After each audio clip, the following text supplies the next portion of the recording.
Hello everybody, my name is Ilya. And my name is Tyler. Together we make up Kovray, a couple that loves to play board games. And peaceful coexistence. We do love peaceful coexistence. Speaking of peaceful coexistence, today we'll be teaching you how to play Galactic Renaissance.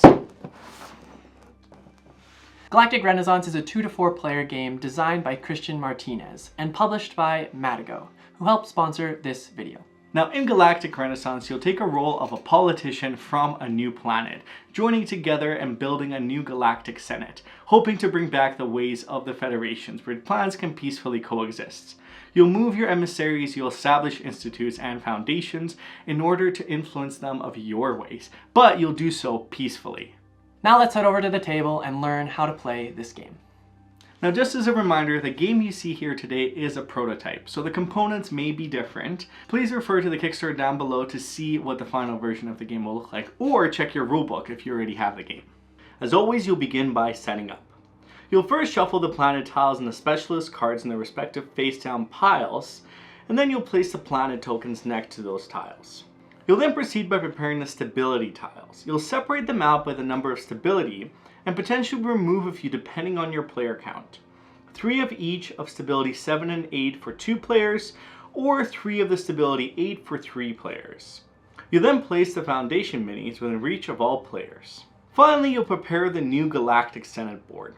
You'll shuffle the objective cards and place 3 face down under each of the objective slots. You'll place 2 other objectives face up on the first 2 objective cards. The remaining objective cards can be returned to the box.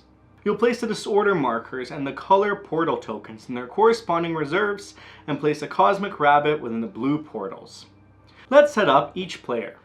Each player will receive a player board, 12 emissaries, 5 institutes placed as shown, 1 stability tile, a deck of 7 core team cards, and 1 victory point marker which will be placed on the new Galactic Senate board. You'll now draft assets to begin the game with. You'll first lay out the planet tiles along with their associated player tokens equal to the number of players plus 1. Planets with this symbol may not be starting planets. You'll do the same for specialists, so 4 specialists in the 3-player game, and finally starting emissary cards based on your player count. You'll randomly select the first player. The player to the right will be the first to choose going counterclockwise. Each player will choose one of these elements that they haven't taken before until every player has a planet, a specialist, and a starting emissary card. The leftover specialist will be placed at the bottom of the specialist deck, while the leftover planet is the hub. You'll place it in the center of the playing area and draw a stability tile until you've drawn one that's at least stability 7 or higher and attach it to the hub. You'll place the planet token on the hub planet tile and then place 3 portals, 1 of each, on the hub. At this point, you'll place your home planet in the center area near yourself. Attach your stability tile and place as many emissaries on it as you've drafted, returning the card back to the box. Your planet will also gain a portal. Starting with the first player, you'll take the corresponding portal indicated by the position of the cosmic rabbit. You'll place it on the home planet and move the portal selector 1 space to the right. If the cosmic rabbit reaches the rightmost space, simply move the figure back to the very left. You'll attach your home planet token to your player board, and finally shuffle and place your deck to the left. As a reminder, your deck at this point will consist of your 7 core team members and your newly drafted specialist. You'll draw 3 cards, and only at this point, you can place any number of cards from your starting hand onto the bottom of the deck and redraw up to 3. You can only do this once. You get to choose the order of discard as well. Note, you'll notice you've drawn 3 cards, but the value for hand size on your player board is 2. This is intentional. You're now ready to play. Before we jump into the way the game is played, let's go over a few core concepts. Planets are a core foundation of the game. You'll be exploring them, sending your emissaries, establishing institutes, and discovering foundations. Each planet will contain portals, the stability tile for that planet, a planet token you can claim, and sometimes an ongoing action corresponding to the planet. Portals indicate the adjacency of planets. Having the blue triangle portal means you can access all the planets with the same portal. This is important for moving your emissaries. Only one planet will have all 3 portals. This is the hub. The stability of each planet is denoted by the number of spaces on the stability tiles. Stability ranges from 5 to 9. This is where your elements will go, your emissaries, institutes, and foundations. Stability is not a hard limit. You may always place more than the amount of spaces present, but when that happens, a disorder occurs. We will discuss disorders and disorder resolutions later. Finally, the planet tokens. You'll start with your home planet's token on your player board. You will never lose this. You are able to acquire more tokens with your ambassador. Once you do, a new planet token will be attached to your player board and is now considered your allied planet. You may only have 5 allied planets. This is indicated by the amount of spaces you have on your player board. Now let's talk about the elements. Elements are emissaries, institutes, and foundations. When placed, they will always be placed in the stability spaces if any are available on the corresponding planet. Emissaries generally build relationships with the planet and maneuver politically to implement Senate's policy. Institutes are built primarily by your institute director. The more institutes you have built, the more choice you have in your card play, and the faster you can reach the cards you want. You'll always build your institutes by the order indicated on your player board. Institutes also give you more flexibility in where emissaries are added. Foundations are built primarily by your foundation expert. They will allow you to gain more specialist cards. Now's a good time to talk about the cards. There are 3 different types of cards within this game. The core team cards. Each player will have an identical deck of 7 cards they will use throughout the game. The specialist cards. These are gained through different effects and are added to the player's decks, allowing for variation in strategy.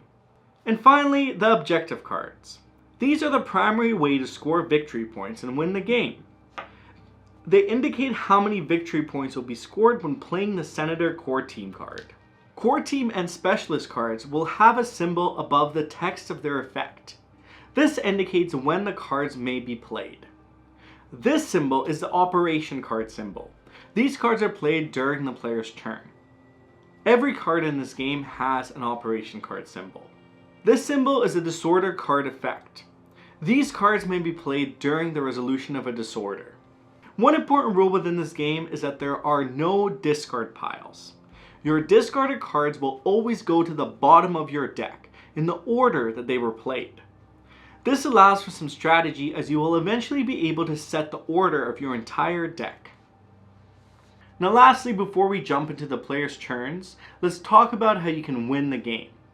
Well, you'll score various victory points primarily from the objective cards, and sometimes your core team and specialist cards as well.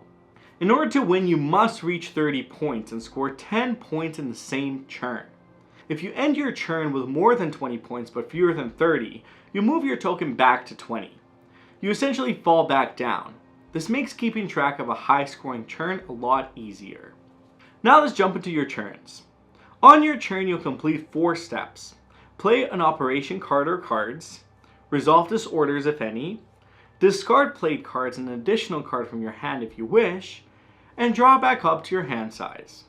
The core of the game is played through your cards. These allow you to obtain more emissaries, move them, explore new planets, claim planet tokens, and become allies, build institutes, discover foundations, score victory points, and much more. On your turn, you'll always begin by playing 1 operation card.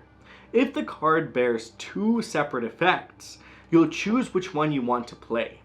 You can only play one of these effects a turn, even if you have the ability to play more than 1 card.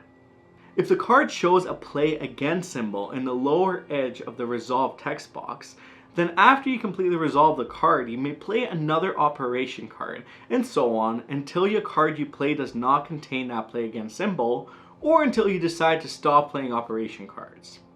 Now, as a reminder, you may not use this symbol to play an additional effect on a card you've already played.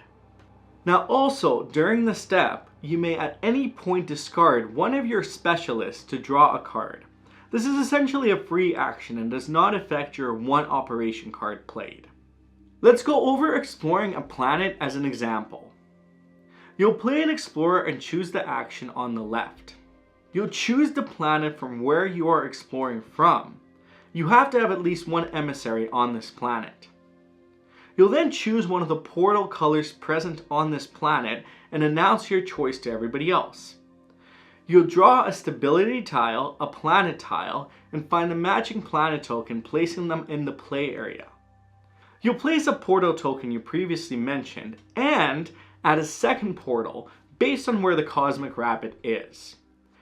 Now, if the cosmic rabbit is on the same color as the one you chose earlier, this planet will only contain one portal.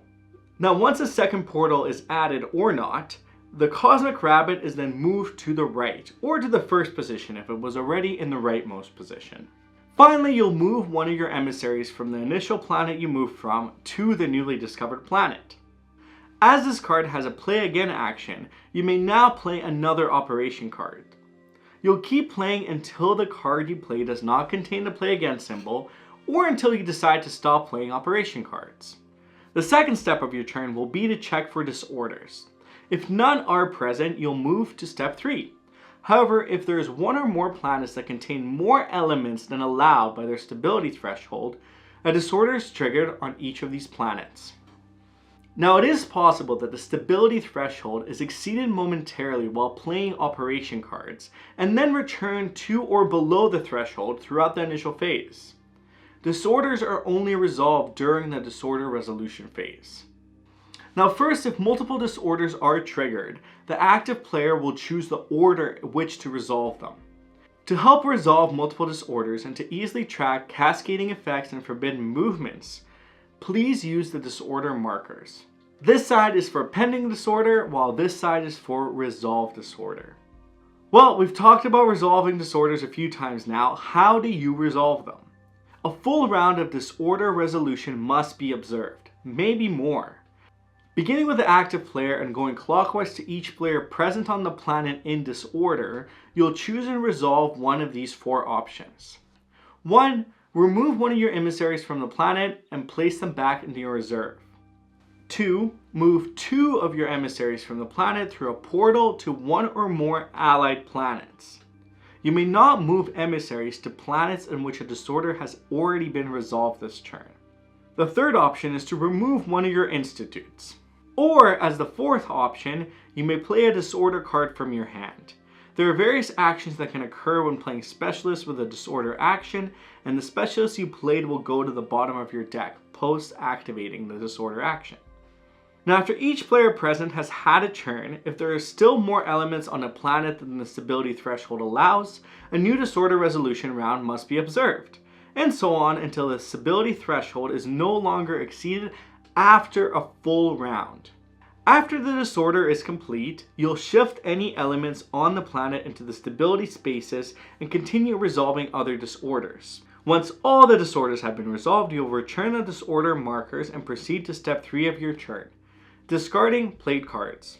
You'll place all the cards you played this turn to the bottom of your deck in the order that you played them. It's helpful to stack the cards as you play them to make this easier for yourself.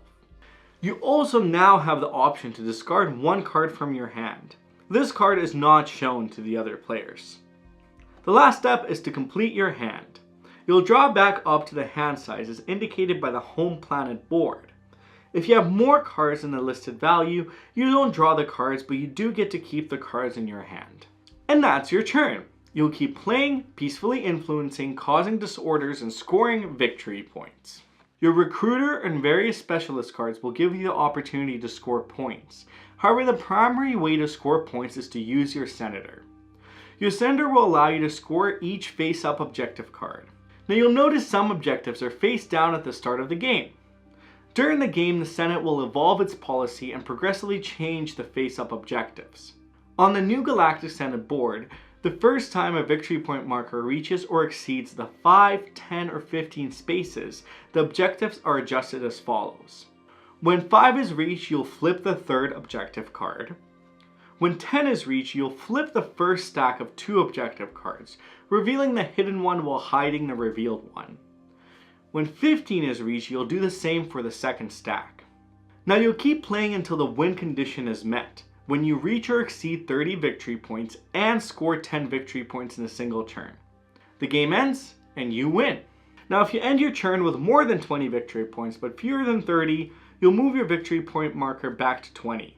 You essentially fall back down. This makes keeping track of that high scoring turn a lot easier.